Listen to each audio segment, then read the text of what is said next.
There was a boy who sent me a note, and he describes how he's the best boy in the shir. He answers the questions when the Rebbe is not available.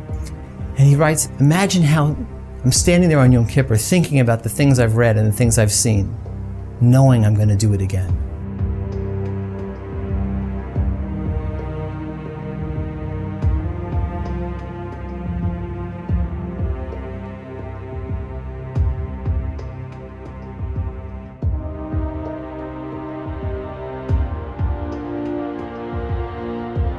The Satmar Rebbe said that his Hasidim were exposed to more in one bus ride from Williamsburg to Manhattan than their grandparents were in their lifetime in the shtetl. That was in 1950. Today, in 1 minute on the internet, our children are exposed to so much more than that bus ride could possibly have exposed them to.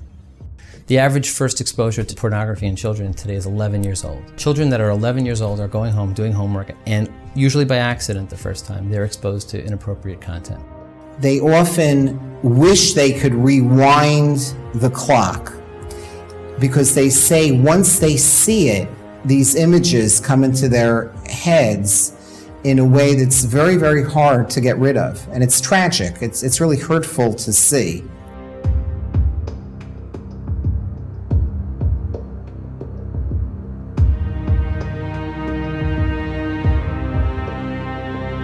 The viewing of inappropriate material becomes an addiction, a real addiction. When we deal with addictive behaviors, there are literally neural pathways in the brain that start changing. There are pleasure centers in the brain that start being created, that start being depended upon. We are dealing with kids who could easily fall into an abyss that is not just a teenage problem, but quite frankly, a marriage problem, a self-esteem problem that carries well into adulthood. The addiction to inappropriate material is something that shuts you down emotionally. The only emotion that you have when you view this is your purient interest. So when you're addicted to the viewing of inappropriate material, how can you have a loving relationship, a normal relationship with a wife, with family members, with your children?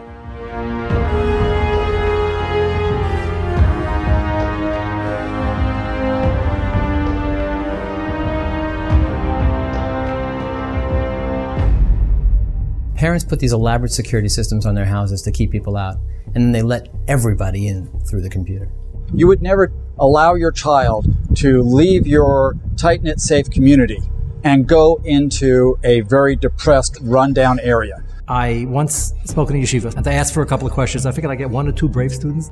One said that I'm angry at my parents. My parents could have stopped this, and they hadn't, and they still not. And they're putting this Yetzer Hara in front of me. I can't control myself. And the parents are just trusting them because my kid wouldn't do that. But they have to understand it's normal for kids to be curious. Human beings are wired that way.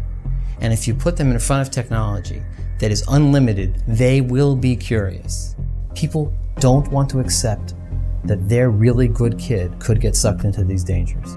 On the surface, they're still good kids, they're still showing up, trying to daven, trying to learn. And then on the other side, they know of the secret, dark reality that's also part of their life, but that they can't share with anyone. They don't even have the tools to fight it and talk about it because there's just tremendous guilt and there's tremendous fear. What are the parents going to say? What are the teachers going to say? Be thrown out of yeshiva.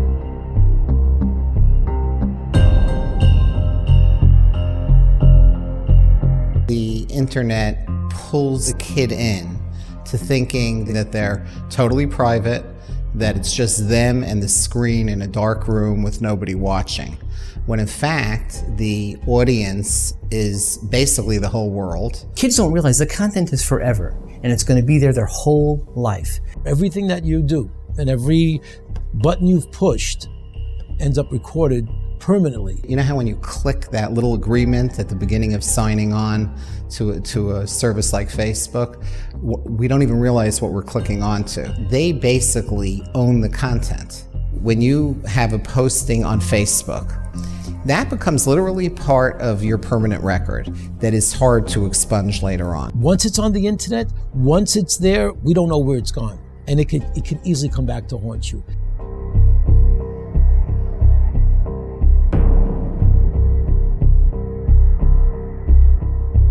Many parents come to me, they say, I'm 50 years old, I'm not learning this stuff. So I said, well, that's just not an option. I'm not asking you to become a computer whiz. Understand the basics of what your children are faced with. They can't really grow as Jews, as religious Jews, as frum people, as Eilach Yidden, because their mind is already taken up and they already have a different direction because of what they've seen, what they've been exposed to. So davening is not a davening, and learning is not learning. And adherence to Allah and Yerusha Shamayim, it's all missing because everything has been watered down and thrown off kilter. Adolescents are asked, when you are the parent of a 15-year-old, a 16-year-old, a 17-year-old, how will you handle the internet differently than your parents handled the internet?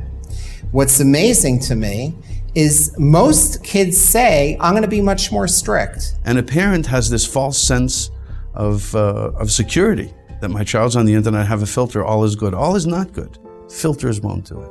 Filters give us a false sense of security, and it doesn't create the solution. It doesn't create the interaction between parent and child that's necessary for a child's learning experience. If you want to know whether our children will internalize our hashkafa, our perspectives in life, it's very much tied to the quality of time between parent and child. Kamayim panim el panim, kein leifa adam, our hearts bounce off each other.